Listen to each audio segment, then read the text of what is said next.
네, 국어 의문론 11주 3차 시 영상 강의를 시작하도록 하겠습니다. 지난 차시에 이어서 오늘은 PPT 자료 12쪽 모음과 반모음에 관한 자질에 대해서 살펴보도록 할게요. 지난 시간에 이제 자음의 그 변별적 자질은 좋은 방법 자질과 좋은 위치 자질로 이렇게 분류되었다면 모음과 반모음을 분류하게 되는 그런 변별적 자질은 분명 이제 그 좋은 음성학의 기준이었던 혀의 높낮이, 혀의 전후 위치, 입술 모양이 이제 반영되는 그런 자질들이 되겠죠. 그래서 앞서 이미 얘기했다시피 순음성 자질은 자음과 모음을 아우르는 자질로 설정하기로 했기 때문에 입술의 모양은 순음성으로 이제 라운드라는 자질을 이제 안 하고 일단은 순음성으로 혀의 전후 위치는 또 당연히 전설성을 쓰게 되죠. 결과적으로 앞서 이야기한 대로 순음성 레비얼과 전설성 프론털은 자음과 모음의 공통 자질이 됩니다.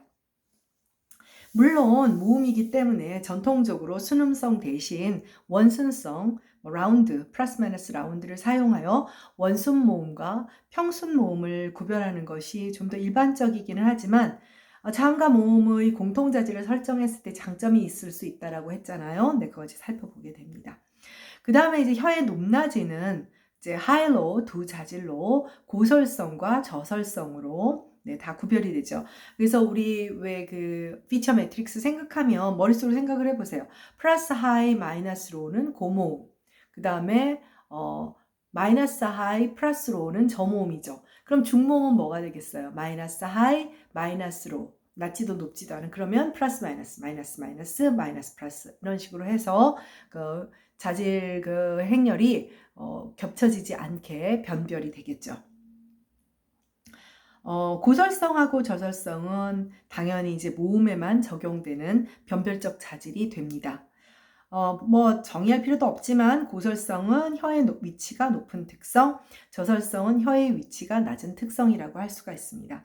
반모음은 어떨까요? 반모음은 모음은 기본적으로 플러스 성절성을 갖잖아요. 대부류 자질, 그 주요 부류 자질에서 보면 반모음은 마이너스 성절성인 점만 제외하면 원래의 짝이 되는 단모음들의 자질 명세와 동일하다.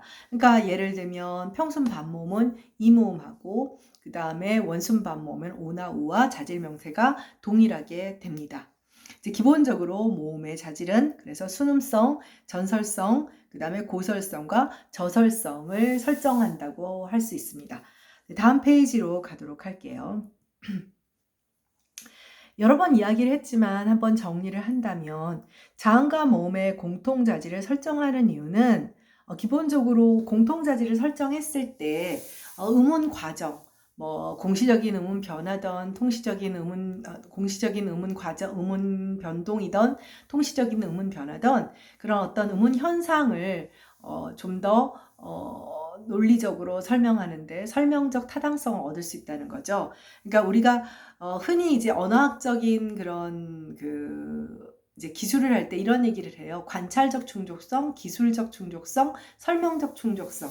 그러니까 관찰적 충족성은 가장 1차적인 거예요. 그러니까 어떤 현상이 있으면 이제 관찰을 하는 것이죠. 그 다음에는 그 관찰을 해서 뭐 A는 뭐 어떤 환경에서 탈락을 한다, 뭐 동화를 일으킨다. 이런 것이 이제 기술적, 디스크립티브한 단계가 되는 것이고, 그 다음에 제일 마지막은 왜 탈락을 하느냐. 왜 동화가 일어나냐?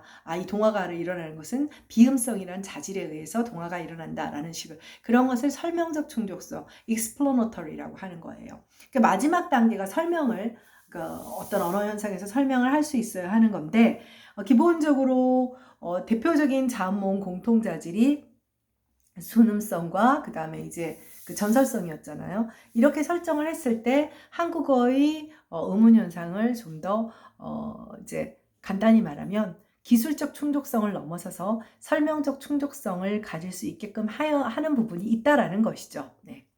또 반대 입장에 있는 사람들은 당연히 이러한 입장에 대한 또 여러 가지 문제점을 지적하기도 합니다. 일단 원순모음화의 경우를 살펴보도록 할게요. 자, 예를 들면 원순모음화 여러분들 다 알고 있죠? 불이 됩니다. 뭐 이렇게 보면 이런 통시적 변화를 분절음 차원에서 기술을 하면 이렇게 돼요. 양순자음 뒤에서 평순 모음이 원순 모음으로 변화한다. 즉 양순자음인 비읍이죠. 브 뒤에서 평순 모음인 으가 원순 모음 우로 바뀐다. 여러분들 생각하면 그게 뭐가 어때서요? 네, 맞습니다. 이런 일련의 자료들을 관찰해서 기술을 한 거죠. 기술적 충족성에는 아무 문제가 없어요. 그런데 양순자음과 평순모음, 원순모음은 아무런 어떤 공통점이 없어요. 동화의 동기가 없다는 것이죠. 뭐 모음절을 생각하면 양모음이 양모음끼리, 음모음, 음모음끼리 이렇게 돼야 되는데 양순자음, 평순모음, 원순모음 용어상으로도 사실 용어상의 문제인 거예요. 용어상으로 어떤 공통점이 없어요. 그러니까 이 기술은 설명을 하지를 못하는 거죠. 익스플레이션을 못하는 거예요. 그러니까 양순자음은 빌레비얼이고 원순모음은 라운드라는 자질로 구별되면 사실상 이들의 동화 과정의 변화라는 것을 명시적으로 드러낼 수가 없게 되는 거죠. 그러니까 순음성으로 해버리면 레비얼로 통일해버리면 이 순음성 자질에 의해서 순행의 직접 동화가 실현되었구나라는 것을 설명할 수 있게 되는 거예요. 순음성의 동화구나라는 걸 설명할 수 있게 되는 거죠. 근데 만약에 그냥 양순자음 빌레비얼과 원순모음 라운드를 그냥 두면 설명할 수가 없죠. 개념이 다르니까. 사실은 이제 개념과 용어를 어떻게 설정해 주느냐의 문제라고 할 수가 있습니다. 국외음화 역시 전설성을 만들어 놓으면 국외음화를 설명하게 되거든요. 국외음화를 기술하는 것에는 아무 문제가 없어요. 이모음이라든지 야요요요의 평순 반모음 앞에서 D가 이제 치조폐쇄음이 경국의 파차음으로 바뀐다. 근데 그렇게 기술한 거예요. 근데 왜를 얘기를 해야 설명이 되는 거잖아요. 그런데 결과적으로는 어떻게 돼요? 국외음화도 결과적으로 자 보세요. 경국의 음이라고 하는 것이 결국 전설성이잖아요. 그쵸? 전설성의 동화가 일어나. 뒤에 오는 이모음을 포함하여 평순 반모음은 모두 경국의 성을 갖고 있으니까 치조음이었던 애를 경국의 성으로 동화시키게 된다. 그러니까 이제 전설성과 관련되는 것이다. 이렇게 설명을 할 수 있다라는 얘기가 되는 겁니다. 그래서 자질을 설정을 했을 때 설명적인 타당성, 충족성이 더 극대화돼서 보편성을 획득할 수 있기 때문에 자음과 모음의 공통자질을 설정하는 것이 더 타당하지 않겠나 하는 최근의 입장을 여러분들한테 소개하고 있는 거예요. 네.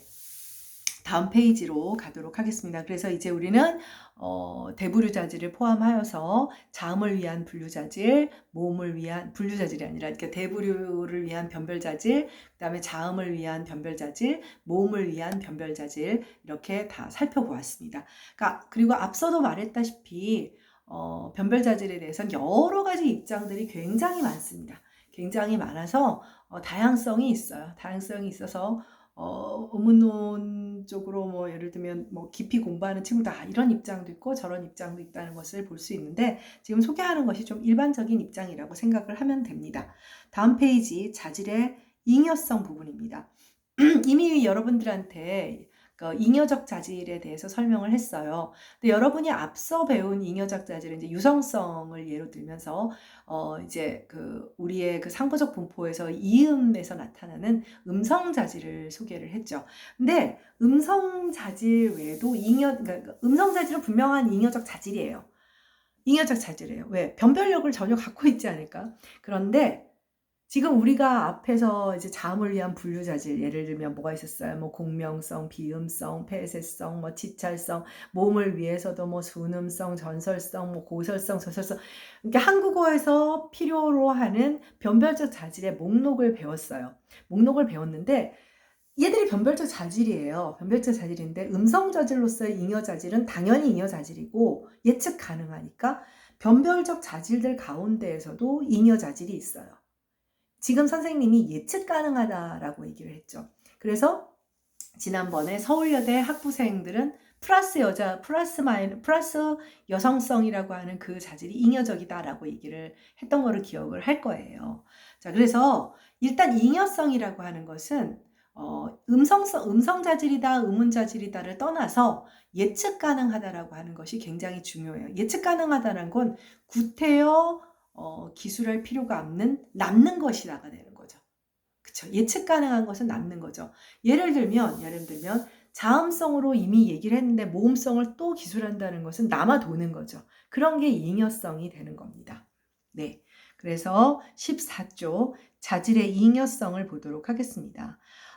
이제 그 distinctive feature가 변별적 자질이 음소와 음소를 구별하는 기능을 가지고 있기는 하지만 한 음소가 가진 변별적 자질들을 모두 표시할 필요는 없어요. 자, 그 이유는 자질끼리의 관계로부터 예측이 가능한 자질들이 있기 때문이죠. 자, 자질 명세 속의 예측 가능성인 잉여성이 존재한다. 자질 명세 속의 예측 가능성인 잉여성, 리던던시가 존재한다. 그러니까 예를 들면 플러스 비음성이다.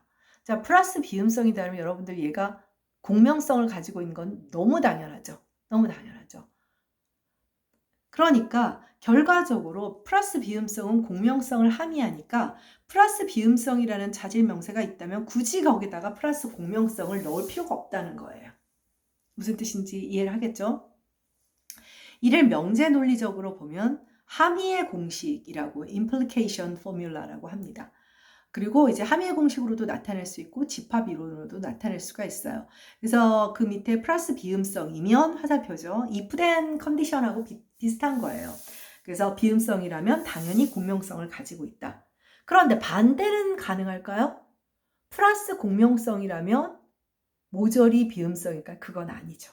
이거는 여러분들 그러니까 그 자질의 위계와 관련이 있는 거죠. 공명성은 우리가 한국어를 위해서는 자음을 위한 그 변별적 자질로 설정했지만 사실은 대부류 자질도 주요 부류 자질도 있을 수 있는 아이기 때문에 사실은 이미 집합에서 그래서 그 밑에 보면 집합 기호가 있는 거예요. 비음의 집합이 공명음의 집합의 부분 집합이 되죠. 그래서 이 비음의 집합, 공명음의 집합에 포함되는 부분 집합이기 때문에 당연히 더 큰 집합이 이제 그 함의의 공식 속에 이제 전제가 되는 거죠.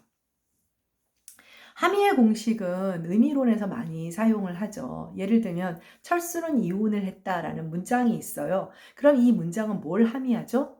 최소한 철수가 한 번 이상 결혼했음을 함의하게 되죠. 그러니까 문장 내에서 포함하고는 implication이라니까 의미를 함축하고 있다라는 의미를 갖고 있는데 그 개념을 이제 자질의 잉여성 논의에 끌어들여서 설명을 하는 것입니다. 그러니까 그래서 이처럼 함의의 공식이 결정돼서 예측 가능하다면 이것은 잉여적이기 때문에 자질 명세를 우리 앞에서 했던 피처 매트릭스에서 다 기술할 필요가 없다는 거예요. 다 기술하면 너무 번거롭고 복잡하고 이제 비경제적이게 되겠죠. 자질을 사용하는 이유는 경제성은 경제적이려고 사용하는 거잖아요. 그렇기 때문에 이제 이러한 자질의 잉여성은 이제 피처 매트릭스에서 이제 우리가 의문 규칙을 기술하거나 할 때 제거해야 한다라는 이야기를 하고 있습니다.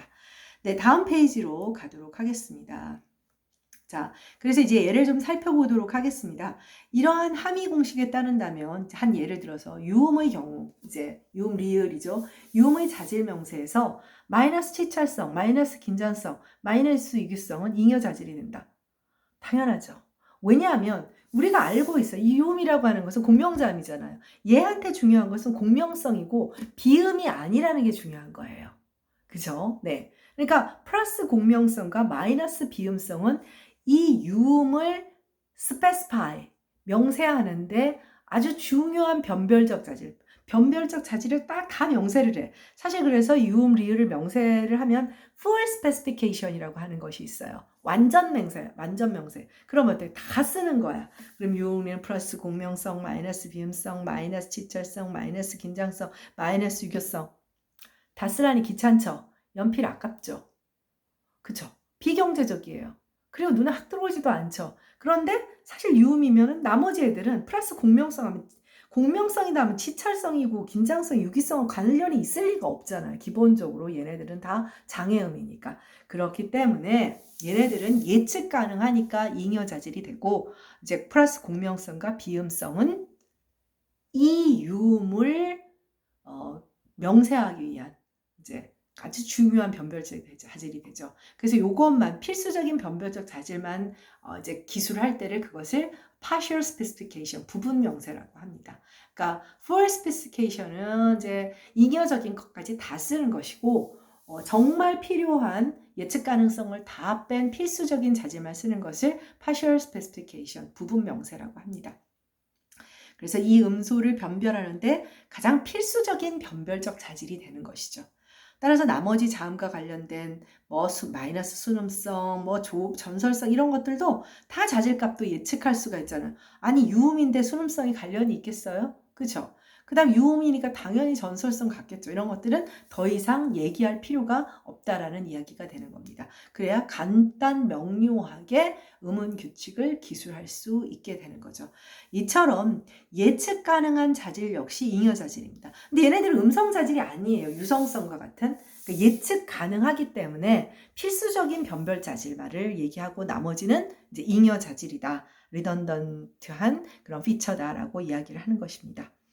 이처럼 어떤 음소를 명세하기 위해 필수적인 자질이 아닌 경우 잉여 자질이 되는 것은 이제 확실해졌죠. 그런데 음소의 명세에 따라 스페시피케이션이라고 했죠. 필수적인 변별 자질이 되기도 해요. 예를 들면 우리 지금 유음을 명세할 때 긴장성이라고 하는 거는 유음을 명세에는 긴장성은 절대로 필요 없죠. 절대로 필요 없어요. 긴장성은 언제 필요해요? 기본적으로 장애음들이 분류해서 필요한 거잖아. 그러나 긴장성은 유음에는 잉여적인 그런 자질이 되지만 폐쇄음의 경우에는 폐쇄음 양순 폐쇄음이다 이러면은 다른 유기음이나 폐쇄음 양순 폐쇄음의 평음과 구별되는 유기음과 경음을 구별하기 위해서는 이 긴장성은 필수적인 변별적 자질이 되는 것이죠.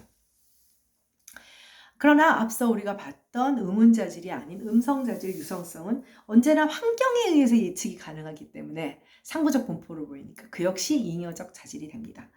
언어에 따라서 잉여 자질과 변별적 자질의 지위는 달라지기 때문에 영어나 일본어의 경우의 유성성은 이제 변별적 자질이 될 수도 있다라는 얘기는 이미 앞서 했었죠. 네.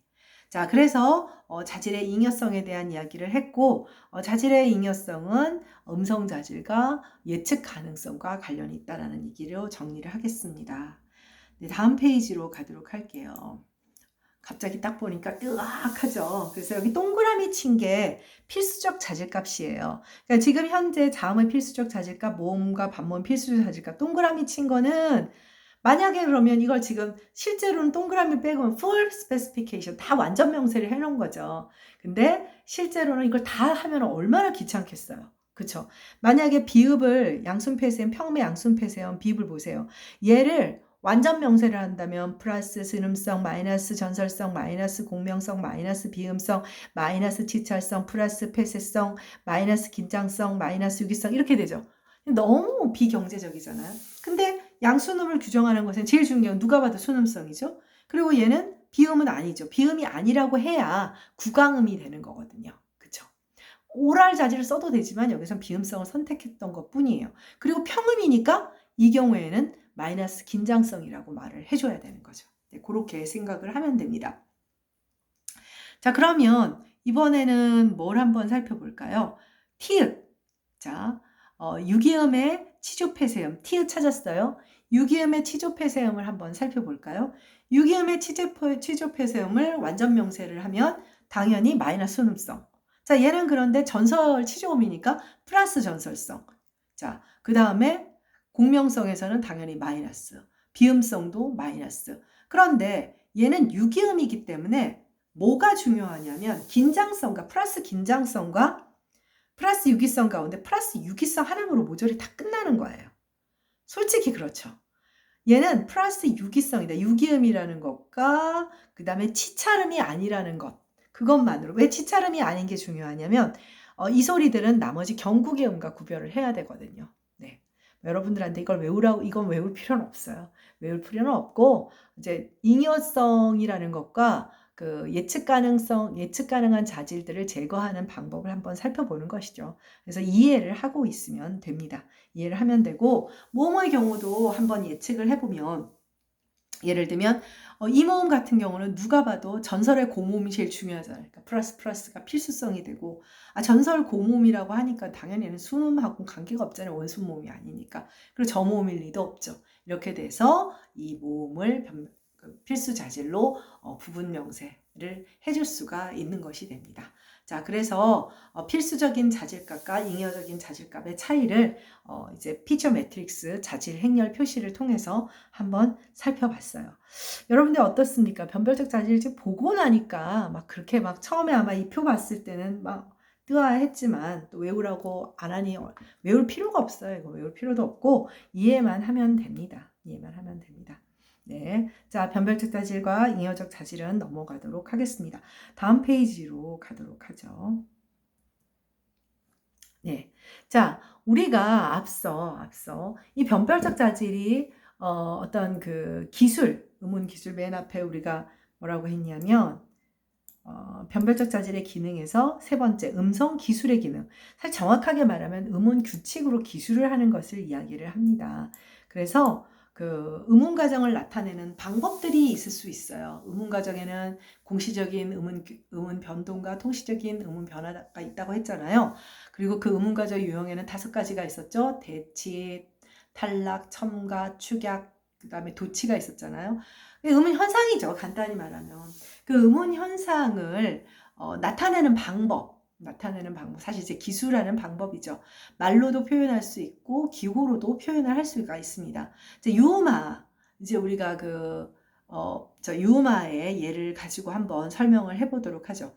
자, 물 플러스 놀인데 우리가 실제로 발음할 때는 어떻게 돼요? 물놀이가 되죠. 유마가 됩니다. 우리 여러분들 음소 배열에서 우리 한국어에는 유음과 비음이 연속해서 발음될 수가 없어요. 이 유음화는 자 직접적인 순행 유음화에 해당하는 경우죠. 자, 이것을 말로 표현하면 그거예요. 자, 리을 뒤에서 니은이 리을로 바뀐다. 이러면 됐죠. 네, 말로 이렇게 써놓으면 뭔가 명시적으로 보이지 않잖아요. 그럼 다른 방법은 또 뭐냐?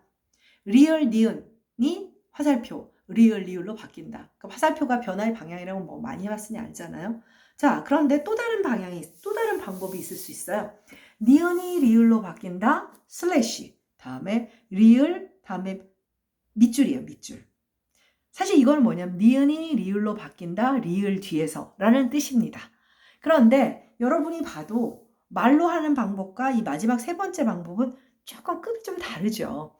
물론 약간 귀찮지만 이렇게 했을 때 좀 더 일반성을 포착을 할 수가 있어요. 자, 화살표의 왼쪽 요소를 입력, 인풋이라고 하고 그 다음에 오른쪽 요소를 출력, 아웃풋이라고 합니다. 빗금, 사선은 그 오른쪽 인풋이 변동이 일어나는 그 인풋이 변동이 일어나는 환경 혹은 조건임을 나타냅니다. 그러니까 리을 뒤라는 뜻이죠. 밑줄이 뒤에 있으니까. 그래서 밑줄은 입력부가 인풋이 변동을 겪는 자리입니다. X 밑줄은 X 뒤를, 그 다음 밑줄 X는 X의 앞을, X와 Y의 밑줄이 있으면 X와 Y의 사이를 의미합니다. 그러니까 그 밑줄이 오는 자리가 인풋이 오는 자리인 거예요. 네. 자, 사실 이것도 이제 수학적인 그런 그 대입이라든지 그렇게 되면 어떠냐면 예를 들면 비음화가 어떤 특정의 분절음끼리만 하는 게 아니라 비음이 선행하는 폐쇄음들이 후행하는 비음 앞에서 다 일어나잖아요. 그러면 이 X에 대입을 하면 이제 예를 들면 뭐 선행하는 폐쇄음이나 후행하는 비음이나 그럼 다 일반적인 무수히 많은 그런 비음화의 예를 규칙으로 포괄할 수 있게 되겠죠. 이같이 음운 과정을 나타내는 방식을 정해놓는 것을 표기규약, 노테이션이라고 해요. 표기규약이라고 하고 변별적 자질 행렬을 이용해서 음운 과정을 기술할 때 음운 규칙이라고 합니다. 수학 규칙처럼 되게 명시적으로 드러나게 되거든요. 다음 페이지를 가도록 할까요? 그래서 음운 규칙, phonological rule의 기술 방식을 한번 볼게요. 이것도 외우라고 하지 않을 테니까. 이게 그 사진을 찍었는데 그 책의 원본에 거기 이제 밑줄에 해당하는 부분이 있어야 되는데 오른쪽 그림에 좀 옥인 거죠. 그 밑줄이에요. 지금 선생님이 색연필로 사인펜을 했는데 그 밑줄이에요. 옆에 거랑 똑같은 겁니다. 그러니까 뭐겠어요? 인풋이 오는 자리죠. 근데 인풋이 오는 자리인데 이렇게 딱 보니까 어때? 분절음이나 뭐 예를 들면 음성 기호나 한글 자모가 아니라 자질 행렬이 왔죠. 자질 행렬이. 이거 딱 보니까 뭐예요? 동시적 구현인 거 알겠습니까? 동시적 구현이에요. 말 그대로 동시적 구현이 실현된 겁니다. 그래서 잠깐만요. 네, 동시적 구현이 실현되어서 자, 그럼 한번 맞춰볼까요? 지금 당연히 유마의 얘기를 하지만 유마의 예인 거예요. 유마 뭐였어? 리을이 아니, 니은이 리을로 바뀌죠. 그러니까 플러스 자음이야, 공명음이야, 전설음이야, 비음성이 뭐겠어요? 그냥 니은이죠. 니은이 플러스 자음성, 플러스 공명성, 플러스 전설성, 마이너스 비음성. 공명 자음인데 비음성이면 뭐겠어요? 유음밖에 없죠. 근데 어떤 환경에서? 유음 뒤겠죠. 네. 이렇게 써놓는 거예요. 근데 뒤에는 어떻게 됐어? 결과인 아웃풋을 마이너스 비음성으로 해버리고 그 다음에 선행하는 그 니은에 대해서 플러스 비음성을 빼버렸어요. 왜 그러냐면 사실 마이너스 비음성 선행하는 그 환경을 보면 마이너스 비음성 뒤에서 마이너스 비음성으로 바뀔 것은 뻔하잖아요. 그럼 플러스 비음성을 굳이 쓸 필요가 없다라는 뜻이에요. 그러니까 그냥 여기서 여러분들이 이해할 것은 자질 행렬을 이용해서 음운 규칙을 기술함으로써 물론 지금 여러분들이 익숙하지 않은 변별적 자질을 보니까 어색하지만 설명을 가능하게 해서 아 이게 비음성과 그 다음에 그러니까 결과적으로 마이너스 비음성으로 바뀌는 동화가 되는구나. 즉 유음하구나. 이런 것을 예측하게 되고 그 다음에 오른쪽 그 음운 규칙의 기술을 통해서 좀 더 간단하게 그러니까 말하자면 잉여성, 예측 가능한 잉여 자질을 제거해서 좀 더 간단한 규칙으로 만드는 그런 방식입니다. 사실은 이제 여러분들한테 굳이 외울 필요 없다. 그냥 이해만 하면 된다고 한 이유가 요즘은 이런 방식으로 음운 규칙을 기술하지는 않아요. 선생님이 이제 박사 논문을 쓰고 그랬던 90년대만 하더라도 이런 식으로 규칙 기술을 굉장히 많이 했었거든요. 좀 어렵죠, 굉장히. 굉장히 어렵기도 하고 사실은 이제 일반성을 더 포착한다라고는 하지만 이렇게 그 자질을 설정해서 설명하는 것이 어찌 보면 더 낯설어서 지금은 좀 선택하지 않게 되는 경향이 있어요. 그러니까 그러나 앞 페이지에서 예를 들면 리을 뒤에서 니은이 리을로 바뀐다. 그 다음 그 두 번째 리을 니은이 리을 리을로 된다. 이거보다는 니은이 리을로 된다. 리을 뒤에서 이렇게 분절음 단위로 규칙의 어떠한 노테이션을 사용하는 입장은 굉장히 많습니다.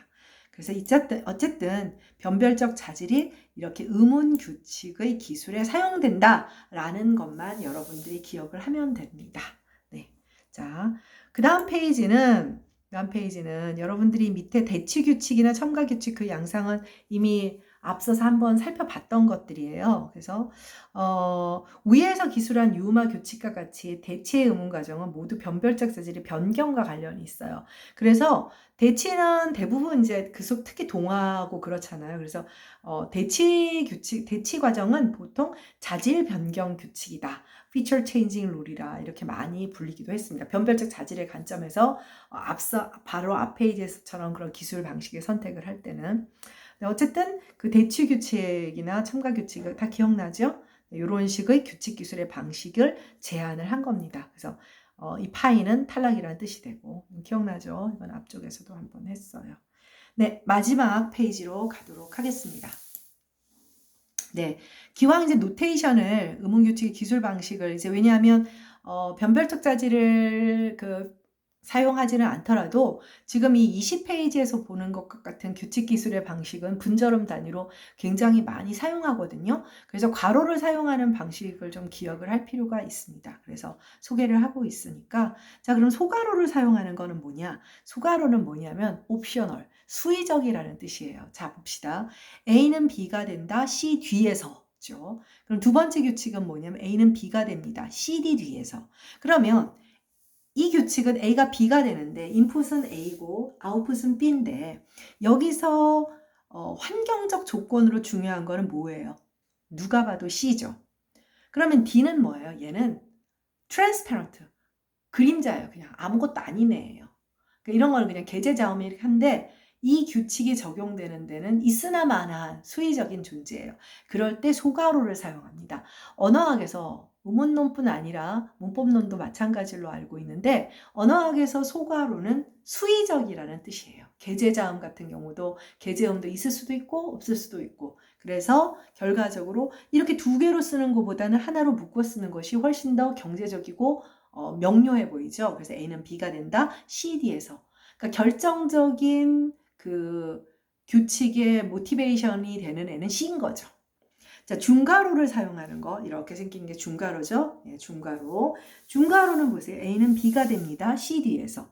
또 A는 B가 돼요. D 뒤에서. 자, 그러면 A가 인풋인 A가 아웃풋으로 B가 되는 데는 조건이 environment라고도 하고 condition이라고도 해요. 환경이나 조건이 두 개가 있는 거죠. C도 되고 D도 돼요. condition 혹은 environment 조건 혹은 환경이 앞에 오는 C도 되고 D도 되는 거예요. 그럴 경우에는 중괄호로 묶습니다. A는 B가 된다. C 혹은 D 뒤에서. 중괄호는 or예요. C 혹은 D 뒤에서. C 혹은 D 뒤에서. or예요. 네, 그 다음에 각괄호의 사용 방법입니다. 각괄호의 사용 방법은 역시 A는 둘 다 B가 되는데, 자, 여러분들 보세요. A는 B가 되어 어떤 환경에서? D와 F 사이에서. 자, 두 번째는 A는 B가 됩니다. 어떻게 되죠? CD와 EF 사이에서. 1번의 경우를 보면, 자, A가 B가 되는데, 결정적인 environment, 컨디션은 뭐가 되죠? D하고 F예요. D하고 F죠. 그러니까 D 앞에 뭐가 오건 혹은 F 앞에 뭐가 오건 상관이 없어요. 근데 이때는 수의적 기호를 쓰지 않아요. 이렇게 두 가지 동기가 다 이 경우에는 각가로를 사용해서 사실 3번과 같은 예는 한국어에서는 잘 안 보여요. 기억만 해두면 됩니다. 자, 거울 영상 규칙. 거울 영상 규칙 앞에서 나왔었는데 혹시 기억나요? 유기음화의 경우죠. 순행적 유기음화도 있고 역행적 유기음화도 있었어요. 물론 용언 어감 발음이 히읗이냐 뭐 아니면 나머지 한자어나 뭐 고유어냐 뭐 등등의 경우이긴 하지만 그때 거울 영상 규칙이라고 해서 mirror image 룰, 즉 환경이 앞에나 뒤 양쪽에 다 올 수 있는 경우를 말을 합니다. 그래서 A는 B가 돼요. C 뒤에서. 근데 A는 B가 돼요. C 앞에서.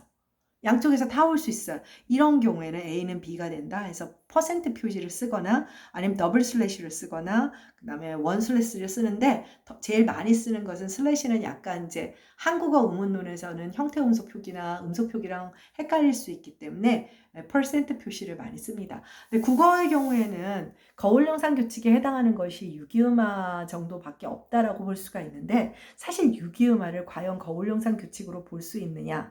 왜냐하면 조건이 순행의 경우에는 용언 어감말 어떤 범주가 의문 규칙이 적용되는 범주가 좀 달랐잖아요. 어찌되었건 간에 가장 mirror image 룰 거울 영상 규칙에 부합하는 것은 유기음화라고 했고 앞쪽에서도 한번 설명을 했습니다. 그래서 이것은 이제 원래대로 이게 앞에서 나온 그 자질 그 피처 매트릭스를 사용하면 이 규칙이 얼마나 복잡해지겠어요.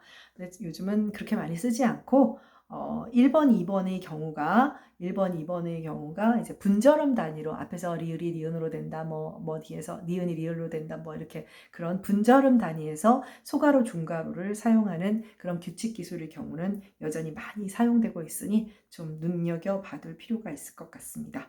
네, 이번 주는 변별적 자질에 대한 이야기로 이제 이제 다 마치게 됐습니다. 그래서 11주차 3차 시 영상 강의를 여기서 마치도록 하겠습니다. 수고했습니다.